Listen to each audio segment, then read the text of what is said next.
Desde niñas, Mayla y Sofía se preguntaban por qué nacieron con órganos genitales masculinos. Ahora, a sus 19 años, se recuperan juntas de una exitosa cirugía de reasignación de sexo. No sentí dolor, solo incomodidad debido a la sonda y los puntos abajo que cuando me siento todavía me duelen. Pero solo por los puntos, porque todavía tengo muchos puntos. Pero todo tranquilo, fue un alivio quitarme esa sonda. Y estoy muy satisfecha con el resultado de mi cirugía también. Las operaciones, de casi 5 horas, fueron realizadas con un día de diferencia.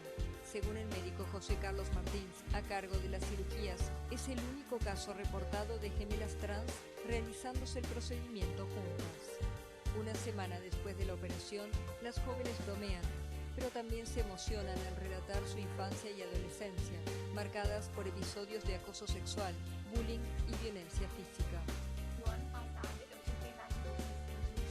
El año pasado tuve un intento de suicidio a mitad de año por todo.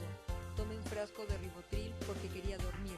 Dios tiene un plan para todo. Me dio una segunda oportunidad de estar aquí para hacer la diferencia, para ayudar a otras personas y dejar mi legado.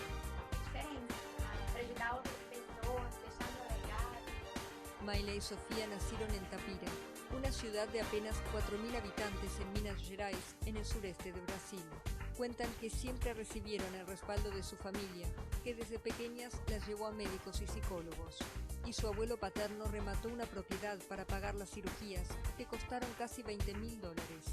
En Brasil, la reasignación de sexo está contemplada en la red pública de salud por ley desde 2011, pero solo 5 hospitales realizan el procedimiento, y la larga espera estimula la alternativa privada.